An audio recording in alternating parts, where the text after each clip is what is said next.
This is a sitcom pilot entitled Where Were We? By LoCascio and Larry Esposito.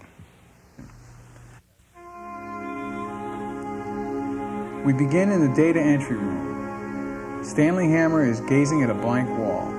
His back is to the office door. The office is stark and windowless. There is one table with a computer on it, 2 chairs under it, and a big wall clock over it. Stanley's head moves as though he is looking out a window. He's wearing a business suit and carrying a briefcase in his left hand. There is a knock at the open door. A very preppy Damien Cross enters. He walks towards Stanley with his right hand extended. Hi, Mr. Greta. I'm your new editorial assistant. Sorry I'm a little early, but I thought, it's my first day, you know. Number 1, I am not Mr. Greta. I am Stanley Hammer with 1 R. Oh, well, I'm Damien Cross with 1 C. I was told to report to Joe Greta. Number 2, you are not early, you are late. I am early. I thought you said you were Hammer. Joe Greta, a frumpy young lady, enters. She is the office manager, a recent immigrant from the Soviet Union. She speaks with a heavy Russian accent, eliminating articles and pronouncing V as W, and vice versa. Who are you? I am Cross, he's Hammer, 1 R. Joe extends her hand to Damien. They shake hands. Mr. Cross. She turns to Stanley and shakes his hand. Mr. 1 R. Stanley glares at Damien, then smiles at Joe. I am so pleased to meet you, but my name is... Whatever. I'm Miss Greta, 1 M and 1 S. Miss Greta. Remember that? And we will do well. Mr. Cross, you are editor. Mr. Hammer, you are computer analyst. I am supervisor. Both men look at each other aghast. Your assignment, should you choose to accept, is work as data entry team. But there's only 1 computer. I stand corrected, Mr. Hammer. You are computer analyst and mathematician. Your first assignment is on table. Gentlemen, start your computer. Joe exits. Damien seats himself before the stack of paper on the table. I read, you type. Who died and left you, King? A computer analyst, a mathematician, and an anarchist. By what authority do you tell me what to do? I sat down first. How do you know I can type? I don't, but I know I can read.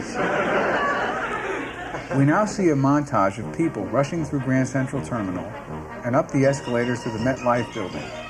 We see people piling into elevators. A pair of double doors opens onto a busy work environment with lots of activity. We pan across the office doors with names and titles and zoom in on a small, unmarked door. Inside, there are 2 empty chairs and 1 table. 1 chair is in front of a PC, the other is in front of a stack of papers 2 inches high. The walls are bare except for a large clock over the table. There is no window. Recessed fluorescent light overhead pours bluish haze on the room. And we begin inside the office. Damien is reading slowly as Stanley hunts and pecks for keys. 13, 27, 16, 9. You are reading too fast. You're typing too slow. You remind me of my first wife. She read too fast? No, she had poor posture. Time passes, reflected by moving hands on the clock on the wall. Damien is reading a monotonous list of numbers while Stanley pecks away. A cowbell clangs. Stanley clutches his temple with both hands. There it goes again. What? The ringing in my ears. This is the loudest it has ever been. It's like a clang. Relax, it's just a cow. A cow? In the office? Or maybe it's the end of round 1. Or maybe the little engine that could, did. Or maybe you can get up and look. Why don't you? Because I am finishing this number. Damien exits. Stanley finishes a number and waits, poised for the next number, for Damien to return. Stanley taps his foot, checks his watch, wiggles his legs, and generally appears anxious and annoyed. Damien returns with a cup of coffee and a cheese Danish. He speaks with his mouth full. It was Pedrito. Pedrolito? Funny name for a cow. Pedrito is the coffee guy. The coffee gentleperson? Why didn't you tell me he was here? Did it ever occur to you that I might want some coffee? Damien offers him some of his. Stanley spurns the offer and points at the reading document. Whatever. 79, 106. Shouldn't that be 106? Damien takes a large bite out of his Danish and nods agreement. 10632. A piece of cheese flies out of his mouth onto the computer screen. Stanley stares at it in disgust, then looks more closely. His face gleams with rapturous recognition. Is that a cheese Danish? Stanley bolts from his chair and flies out the door. A moment later, he returns, totally disappointed and disgusted. He takes his seat and positions his finger over the keyboard, but doesn't speak a word. Oh, yeah. The guy left. 36Z1C00. How could you? Damien realizes that Stanley is wounded, so he extends the last bite toward him. Stanley leans forward and scrutinizes the morsel. You ate all the cheese out of it. To paraphrase my Irish priest father, the last shall be first, and the first shall be last, except when it comes to cheese. How can that be? My father felt cheese was special. No, I mean, how can your father be an Irish priest? He was born in Ireland. No, how can he be a priest? He graduated from a seminary. Okay, then how can he be your father? He conceived me. Your mother had sex with a priest? No, my mother had sex with my father. But you said your father was like our father, a priest. My father is not your father. But if he was still a priest, that would make him our father. But you said your father was an Irish priest. He is still Irish, but he is no longer a priest. Was your mother a nun? Of course not. My mother was a flamenco dancer. Stanley frowns. The office door opens, revealing the mail clerk, Elmo, an African-American male nearing retirement. He is behind his overflowing canvas-sided mail cart. The cart has a high pole with a red safety flag and a New York Mets pennant on it. Stenciled on the canvas in black letters are the words, "Fear of Ordinary Life." Mail call. Got some mail for y'all. Oh, who are y'all? I am Stanley Hammer with one R. I'm Damien Cross with one C. Well, I'm Elmo. No R, no C, and no mail. Elmo chuckles, does his signature quick two-step dance, ending up with an extended open hand, 1 foot forward, and a wide, toothy, open-mouthed smile. He waits for a reaction. Receiving none, he pulls the door closed and exits. No mail? Don't they know who I am? What's so funny? I'm not laughing at you, but what you said reminds me of Mozambique. Mozambique? Are you a philatelist? Philatelist? No, I'm strictly heterosexual. I meant, are you a stamp collector? What does that have to do with my sexuality? Nothing. You mentioned Mozambique. Mozambique has such big, beautiful stamps. Stamps? No. You said, don't they know who I am?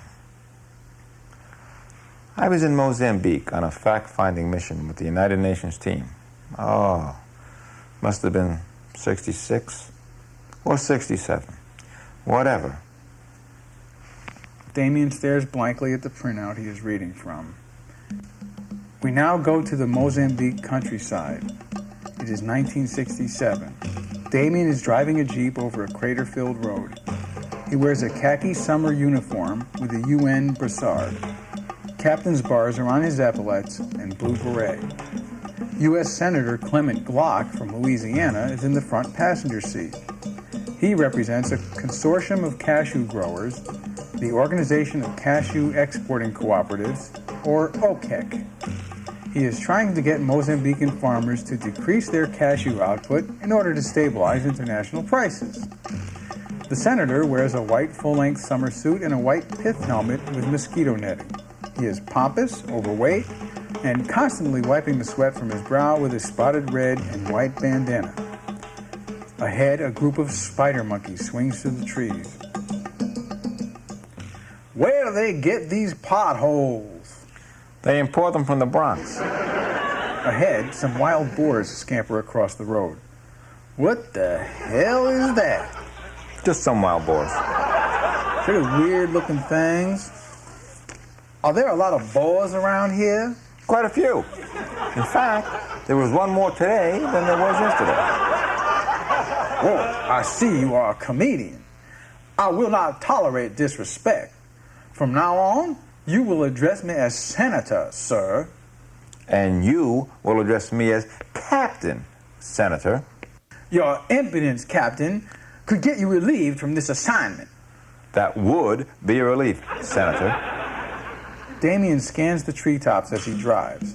He notices a camouflaged platform deep in the trees, and on the platform, a native lookout blows on a large horn that makes a shrieking sound. What was that? A pigeon, Senator. Must be an awfully big pigeon. Yeah, well, they import those from the Bronx, too. They continue driving. Damien scans the roadside and the road ahead, alert for danger. The senator sweats. So, Senator, what brings you to this neck of the jungle? A matter of the gravest importance. National security? No, cashew. That's nuts, Senator. Well, nuts to you, Captain, but big bucks to my constituents back home. Hey, Senator, do you know the difference between deer nuts and beer nuts? Why, no. Beer nuts are under $1. Deer nuts are under $1. Well, that may be, but in a nutshell, my only concern is the price of cashews. Hey. What's so funny? Nothing, really. Speaking of nutshells, do you know why cashews are never sold with the shells? Of course I know that. Why do you think they are sold without shells? Cashews actually have an inner shell and an outer shell, between which is a toxic oil. A mortar shell explodes in front of the Jeep. Damien remains calm and steers clear of the crater as debris cascades on the Jeep. What the hell was that? Mortar round. Mortar shells can be toxic too, even deadly. Is someone trying to kill us? Oh, no, Senator. That was a round of applause. Now we see the dust-covered Damien and Glock riding in the Jeep. How much longer until we get to a town with facilities? At this rate, about 2 days. 2 days? I have to go to the bathroom. 2 more bumps and I will have gone to the bathroom, Captain. They passed by the burned-out hulk of an armored personnel carrier crashed in a roadside ditch. Damien stares as they pass, trying to discern an identifying mark on the vehicle. There was a friendly Bantu village on the side road about, 2 kilometers ahead, Senator. Well, what do you mean, was? Well, maybe there still is. Maybe still is what? Still is friendly or still is there? Maybe both, Senator. Maybe neither. Glock sweats profusely and wipes his brow. Next, we come to the village. The village consists of 6 thatched huts. The chief leads 10 natives to the vehicle. Damien and the chief talk in Bantu. Glock, not understanding Bantu, fidgets in his seat. Welcome, Captain. Did you bring that roasted pig for lunch?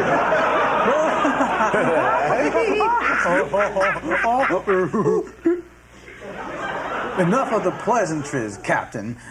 Tell him I need to use a bathroom. Chief, the pig has a contribution for your communal potty. The villagers back off slowly. The chief frowns. Tell him to go quickly. The winds are about to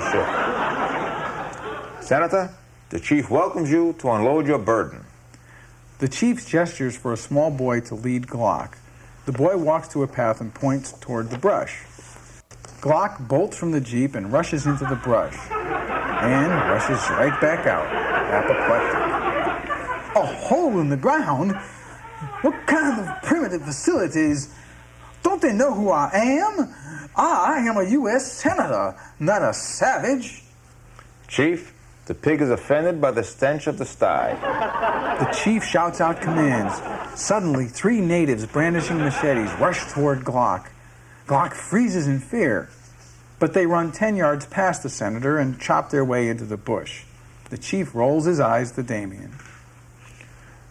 Typical American tourist, always complaining about the accommodations. Glock is losing his patience. He grabs his bottle of Coca-Cola from the jeep and guzzles it down. I can't wait any longer. He starts to walk into the brush on the opposite side of the road. The chief puts an arm out to stop him. No. Captain, what does he mean, no? Doesn't he know who I am? Mines. What does he mean, his? Glock clutches his Coke bottle, then guzzles the rest of it, and tosses the empty bottle across the road. When it lands at the brush, it hits a landmine. The mine explodes. Damien and the natives dive to the ground. The senator freezes in fear, and Damien stands and brushes himself off nonchalantly. Senator, I believe the chief used the term mines, as in anti-personnel mines. The machete-wielding natives return to the road, and the chief gestures at Glock and points to the bush. Senator, you have been granted an honor befitting a chief. What honor is that, Captain? You get to go first. Glock tosses his pith helmet into the jeep and struts into the brush. He is wiping the sweat from his head and neck with his red and white bandana.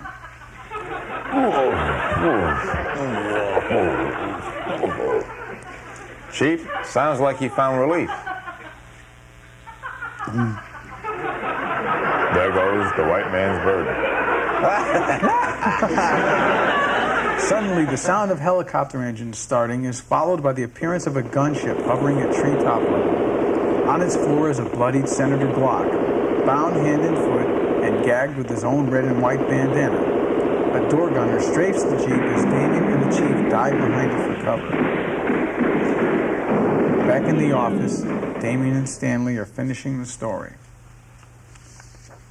Why was he abducted?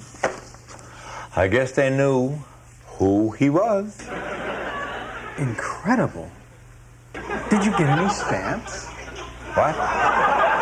You should have asked Elmo for stamps. Was Elmo there too? Elmo is doing his job. What are you two doing? Working, Miss Greta. Good. It's 12:30. Lunch is over. Joe exits. Lunch? You made us miss lunch. Stanley gets up and goes to his briefcase. He performs his elaborate signature ritual to undo the locks and pulls out a giant submarine sandwich. He sits back down at the computer, and Damien looks at the sandwich with envy. Is that an Italian combo sub? Stanley nods and winks as he takes a gigantic bite and grins with his mouth full. Start reading. I can type and eat. 22, 49, 86. I love Italian subs. Who doesn't? Do you think I can have a hunk? A taste? Come. To paraphrase your Irish father, the last shall be first and the first shall be last, except when it comes to Coca-Cola. Hands revolve on the huge wall clock. Later in the same office, Damien continues to read off numbers. Stanley stops typing. He goes to his briefcase and again performs his elaborate ritual to open it. He takes out a tube of muscle relaxer and coats his hands with it. Damien tries to peek into the briefcase, but Stanley sees him and closes it quickly. Stanley exercises his hands by opening and closing them. It stays in your blood, doesn't it? What stays in your blood? Muscle relaxer? See? It is rooted in the very fiber of your being. First you try to spy inside my briefcase, and then you deny any knowledge of or involvement in any such operation, which even if it existed, which it doesn't, you would not be at liberty to discuss. I was just trying to see what you have in there. You protect that thing like it was Fort Knox. I've seen your kind before, which is precisely why I take all necessary precautions. You're incorrigible. Too bad you don't type as quickly as you jump to conclusions. I've got your number. Good. Get these numbers. 3, 7, 6. What is it with all this secrecy anyway? You have something to hide? Answer me. You child. Enclosed within that weathered leather is something far more dear to me than your paranoid curiosity. Sorry I asked. And whether it contains the sum total of my life experience or another submarine sandwich, it is most certainly no business of yours. Your life experience, huh? I can believe that. Look at it. It's short, flat, dull, and probably empty. If you only knew. If you only told me, I would know. But who cares? Where were we? It was a gift from my first wife. She gave it to me as a birthday present the morning she was murdered. I came home that night. We see Stanley's house. It is night. The house is large and elegant. Stanley pulls his Mercedes into the driveway. He notices the front door is open. Suddenly, a one-armed man bolts out of the house and runs right into the car. He lays across the hood, and their eyes meet. Stanley jumps out of the car and challenges the man. Who are you? What were you doing in my house? I'm the TV cable installer. I was on my way to climb the pole across the street when you ran into me. Oh, gosh. I've ruined my birthday surprise. Yeah. Don't tell anyone you saw me, and you can act surprised when you enter the house. Good. But I'll have to wait out here until you're done. That way you can check the reception. What's wrong? Don't you check the reception after a hookup? Yeah, but I got this terrible pain in my legs. I think they're broken. Oh, dear. Does this mean you can't climb the pole? Oh. Can you call and have another man come out? I mean, it is my birthday. Happy birthday. Call an ambulance, please. Of course. Stanley runs into the house. The man rolls off the hood, limps into the car, and drives off. We return to the office where Stanley finishes his story. I found my wife's body lying in the foyer, between the umbrella stand and my 3-foot-high ceramic zirconia Good Luck Indian elephant. What happened to him? Well, it's still in my foyer. I just moved it to where the umbrella stand used to be. Not the elephant, the one-armed man. Oh, I never saw him or my Mercedes again. Where were we? Gentlemen, save document and copy to disk. Bring to my office in 5 minutes. Yes, Miss Greta. Any questions? Where's your office? Next to the water cooler. Joe exits before they can ask another question. Damien, where's the water cooler? Where Pedrolito stopped with the coffee cart. Oh, yes. Pedrolito, who, thanks to you, I have not yet had the pleasure of meeting. Just save the file and copy it to disk. I have to go to the bathroom. I don't know how. Weren't you toilet trained? Very funny. You know I meant that I don't know how to copy to a disk. You gave Miss Greta the impression that you did. We gave Miss Greta that impression. Well, then we better figure it out. Oh, I believe it may be a combination of keys. How about Alt and Control? Damien reaches over to the keyboard and presses the two keys and keeps his fingers on them. Don't go touching keys. You might hit delete by mistake. Stanley points to delete and accidentally hits it. The computer screen goes blank and then shows the rebooting process. Damien and Stanley stare at the screen, mouths agape, as they realize they have just lost all their work. A few moments later in the office, Stanley and Damien sit staring at the screen. What did you do? You blew it. I did not. I nearly hit a button by mistake. What button was that? Delete. Okay, so what? So you can tell Miss Greta that we have no work to show her. That's what. Well, I only touched one button. You touched two. Therefore, you are twice as responsible as I am. So you should tell her. That's the speakering. Tell her that. Well, Miss Greta, I don't know. The lights dimmed, then the computer went crazy. I will check with building maintenance. If we have power problem, it could have serious consequences on database and switching pathways through terminals to mainframe buffer. Oh, my thoughts exactly. You have to get your uninterruptible power supply. For now, just give me disk you saved on and continue working. It happened just as we were about to save our work. Every half hour. Did you not save to backup disk? Well, we had no disk. Yes, we never received our allotment of storage media. I see. Well, you must finish work before you leave. But it's almost quitting time. You buttered your bread. Now sleep on it. As she leaves, she bumps into Elmo with his mail cart. Watch where you go with this thing. Joe exits. Elmo pokes his head in the door and points at his warning flag. Maybe if I had a hammer and sickle on the flag, Miss Greta would have seen me. He waits for a reaction, but Stanley and Damien are too serious. Hey, why the long faces? It's almost quitting time. Aren't you guys done? Yes, we are done. Well done. Well, that's rare. Getting no response, Elmo leans over and looks at the screen.